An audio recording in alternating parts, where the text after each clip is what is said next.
안녕하십니까? 소쿨극장입니다. 구독과 좋아요 그리고 알람 설정 부탁드립니다. 재미있고도 좋은 글로 보답하겠습니다. 첫 번째 꼭지. 아내를 믿지 못해 중요한 비밀을 아들에게만 털어놓은 신랑 이야기입니다. 옛날 경상도 진양에 김씨성을 가진 부부가 살았습니다.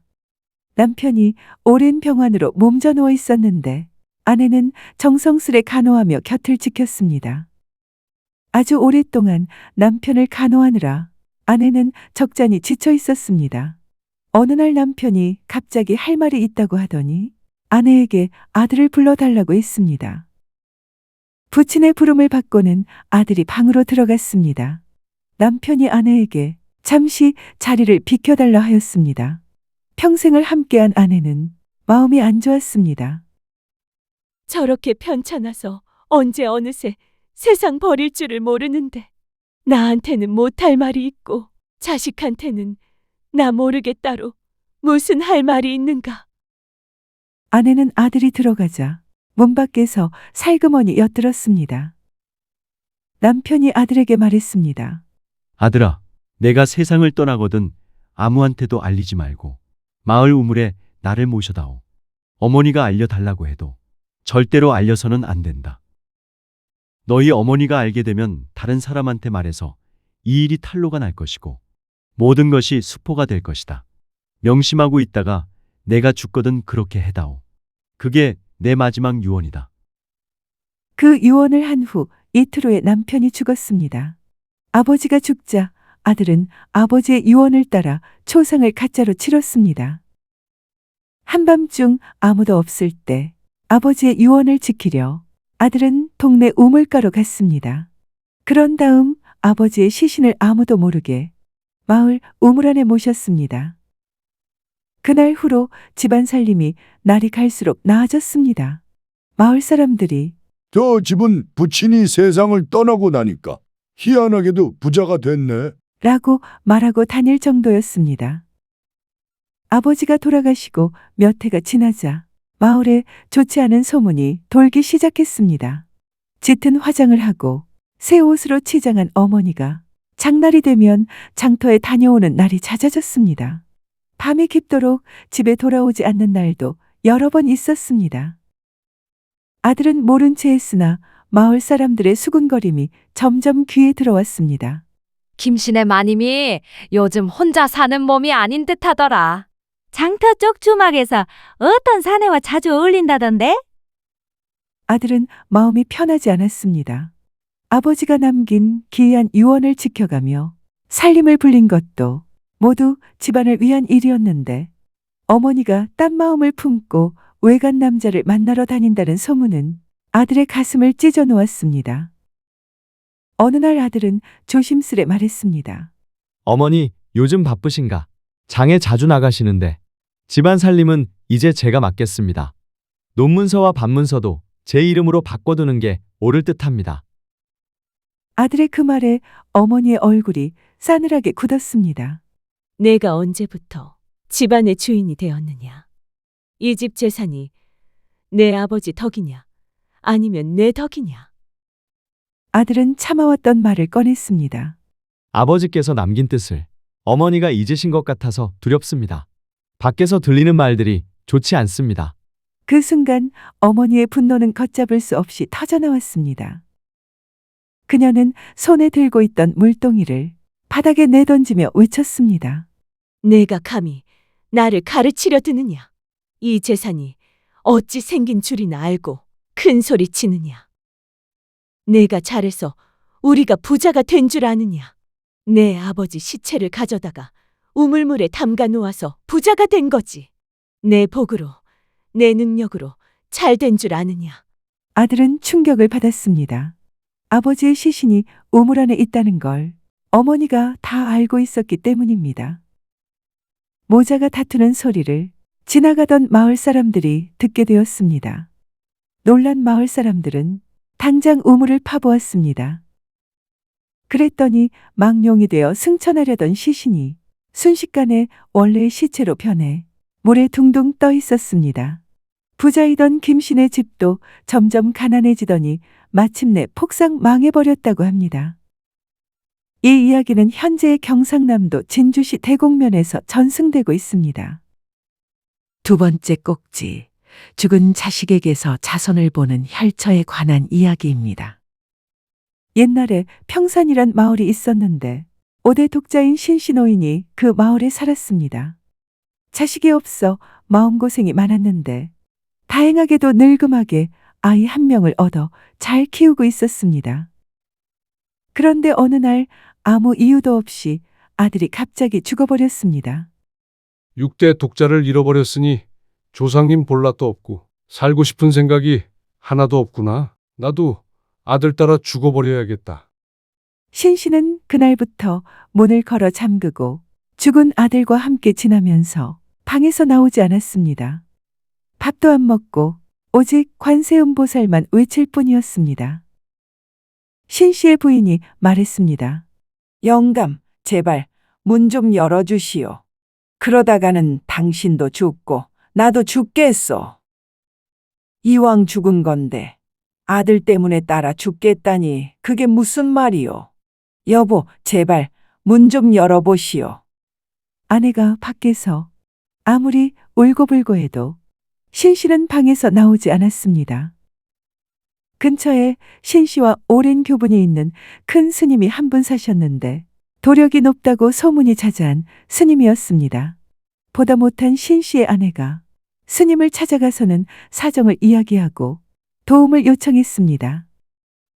그래서 집으로 큰 스님이 찾아왔습니다. 주인 어른을 좀 만나러 왔습니다.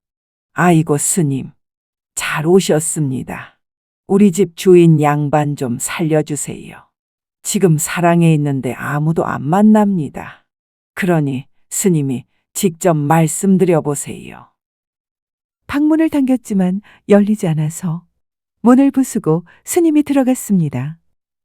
방에 들어가서 보니 신씨 어른이 죽은 아이를 이불 속에 눕혀놓고는 여전히 관세음 보살 연부를 하고 있었습니다. 아이는 벌써 죽은 지 한참 되어서 상한 냄새가 방 안에 진동하고 스님이 신씨의 등을 두드리며 말했습니다.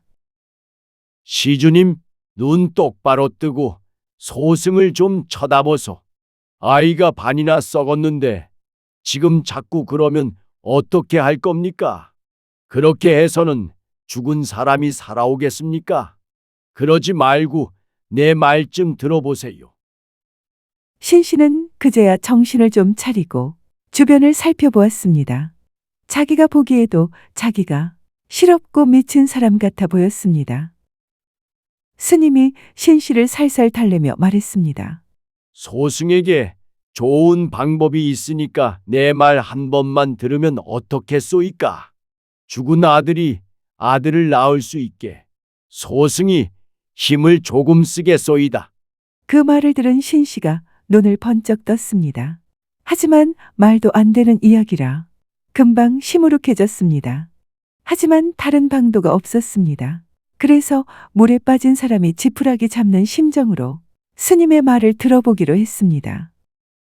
스님은 자기 말을 믿고 동네 어귀의 주막 뒤가 혈처이니 그곳에 맷자리를 쓰면 어떻겠느냐고 했습니다. 그러면 좋은 일이 있을 거라고 했습니다. 그 자리가 명당입니다. 그러니 소승의 말을 믿고 아이를 묻어주면서 평소 좋아하는 물건을 묘 안에 넣어주세요. 스님의 말대로 신씨는 아이가 잘 가지고 놀던 은장도를 아이와 함께 묻어주었습니다. 시간이 약이란 말이 있죠. 신씨 역시 아이를 잊고 평소대로 지내게 되었습니다. 어느 날 신씨가 사는 마을에 고을 원님과 원님의 딸이 길을 가고 있었습니다. 그런데 희한한 일이 다 있죠. 갑자기 마른 하늘에서 소나기가 퍼부었습니다. 원님과 그 딸은 할 수 없이 가까운 주막에서 하루 묵고 가기로 했습니다. 원님 일행이 하루 저녁 머물기로 하자 소나기가 멈추었고 하늘이 점차 맑아졌습니다. 저녁 무렵 원님의 딸이 주막 주변을 산책하는데 어떤 총각이 무덤 뒤에서 불쑥 나타났습니다. 그러고는 원님의 딸에게 가까이 오더니 손목을 덥석 잡았습니다. 왜 이래요? 이거 놓으세요. 그게 아니고 그대하고 나는 하늘이 점지해준 천생배필이요. 서로 실랑이하는 중에 원님의 딸이 살짝 총각을 쳐다보니 너무나 잘생긴 대장부였습니다. 원님의 딸이 한눈에 홀딱 반했습니다. 둘이 하룻밤을 보내곤 서로를 증명할 정표도 주고받았습니다. 총각은 원님의 딸에게 은장도를 주었고 원님의 딸은 금가락지를 빼주었습니다.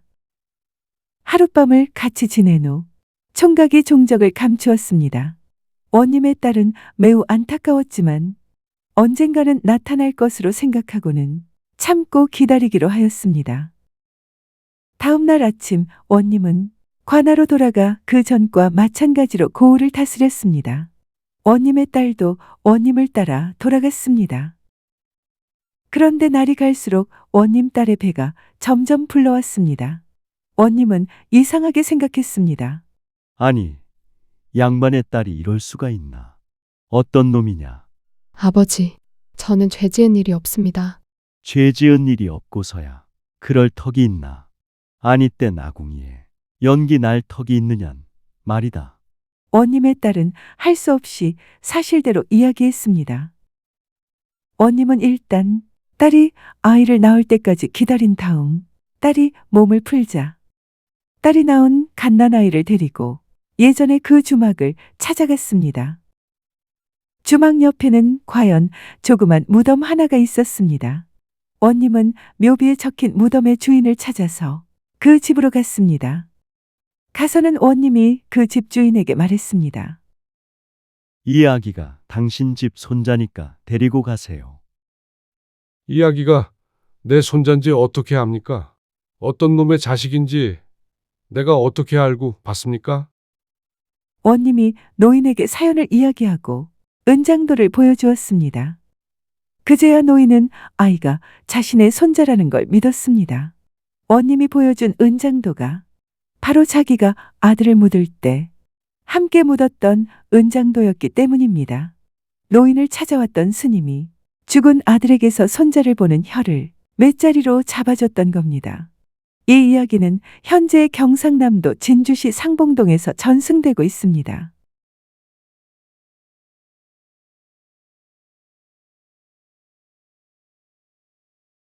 공지 있습니다. 2026년부터 소쿨 극장은 일주일에 2번, 별다른 계획이 있을 때까지 매주 화요일, 토요일 오전 11시 전후에 이야기 올리는 것을 원칙으로 하겠습니다. 화요일은 우리나라의 재미있는 옛날 이야기나 신화, 전설 등을 올리겠습니다. 토요일은 어르신들의 감동적인 사연이나 간절한 기도가 만든 영험 등을 찾아서 올리겠습니다. 쇼츠는 일주일에 3번 정도 올리겠습니다. 고맙습니다. 다음에 만날 때까지 건강하시기를 기원합니다.